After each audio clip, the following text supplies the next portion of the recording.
Today is mine and my husband's 4-year anniversary. It's such a special day for us, and I honestly cannot believe that I've been married 4 years. That's absolutely crazy. Time has literally flown by. We've just been through a lot. We've had 3 kids, under 3, 4 dogs, and we've moved around probably 8+ times. It's just been a wild, crazy ride, and I wouldn't change any of it for the world. I did think in honor of our 4 years, I would tell you guys how me and my husband met. It's actually pretty crazy, and it lets all you girls know out there, it happens when you least expect it, just at the perfect time that it needs to happen. I was 22, he was 21, and we were both, I guess, kind of in the same boat. That's what he tells me. But we both just didn't want to date. I was so sick of meeting guys and thinking they were weird, and not connecting with them, and he was kind of in the same boat. I just decided I'm just gonna take a break. I'm just gonna focus on me. I'm just not gonna worry about it. My little brother, he had a state track meet, and his little sister also had a state track meet, and we're from similar hometown, 15 minutes away from each other, so they both were at the same place.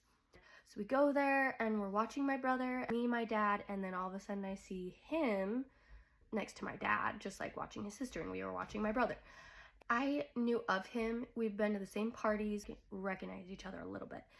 And me and my dad were talking, and we had a question and we didn't know the answer to, and he kind of piped in and answered our questions. And I look over to him and I'm like, "You're Tayson Neff, right?"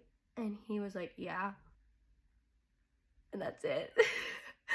And then I was on FaceTime with my brother, and he was like, "Wow, you are creepy, you're a stalker." I was like, "I just thought I'd save," I don't know. I thought he was cute, so I was like, let's be bold, and it ended up really awkward. A couple days go by and I get this Facebook message. I was at work and I'm jumping up and down, telling all my coworkers, I was like, "Oh my gosh, this hot guy messaged me." He's like, "Hey, you're the twin that saw at the track meet, right?" And I was like, "Yeah, why?" And he was like, "Well, the reason why I didn't say anything is because I didn't want to hit on the engaged twin." For those of you who don't know, me and my twin are identical. When we were in our earlier 20s, we were harder to tell apart, so he didn't know which twin was which, and she was engaged at the time, and so he didn't want to hit on an engaged twin. So it makes total sense. So then we talk, and then he asked me out, and so we go on a date, and we actually hung out quite a bit. I wouldn't let him kiss me. I was like very kissing was a lot for me, and I knew his reputation in high school. I knew I'm not letting this boy kiss me until he commits to me. We go out through the summer, a couple months, and then he says, "Hey, I just want to be friends. I want to still hang out, cuddle, blah, blah, blah. But I just want to be friends because I want to go to college and have my college experience." You go to college and have your college experience. I'm not going to be just friends with a guy. I'm not going to cuddle and kiss someone unless it's going to go somewhere. My father-in-law actually called me Chop Chop because I kind of cut him off.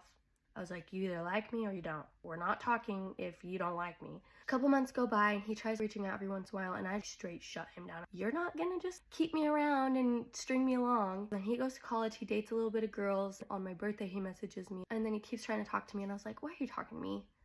And he's like, "Well, I just miss you. I thought we had so much fun, and I thought that maybe I could get a second chance and take you out again." Sure, whatever. So I go up to his school, and we go to their school football game, and it was pouring rain, so cold, but it was the funnest date ever. And he actually told me that date that he wanted to marry me. You just were different, and I wanted to see if it was the same, and I knew that after tonight I would know. I'm like, "Okay, well, I need more time. I don't want to rush things." I start liking him more and more, obviously. I really liked him. And 2 months later, he proposes to me, and he wasn't supposed to propose for 3 or 4 more months.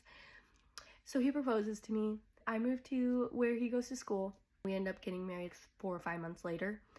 So it was very fast. My husband, if he knows and wants something, he goes and gets it, and he does, no one stands in his way. He's just that guy. I wouldn't have it any other way. I'm so glad I met him how I did and how it ended up the way that it did, because we got to know each other more. It's just been so much fun. And little me in high school and before I met him had no idea how blessed I could be marrying someone that fits me so good and is so good to me. I never knew I could get out of that rut until I met him, and I was like, "Oh my gosh, it's actually okay for me to feel beautiful and And I'm so glad I waited around and was stubborn, keep going back to those dirtbag guys that didn't think I was enough, because I am, and you can get a good guy too. You can get a smoke show that thinks you're the world and can treat you so well. You just have to wait, you have to be patient, and you have to be in the right place at the right time. So that's our story. It's so fun, it's so cute, and I'm so excited to celebrate 4 years of marriage with my husband.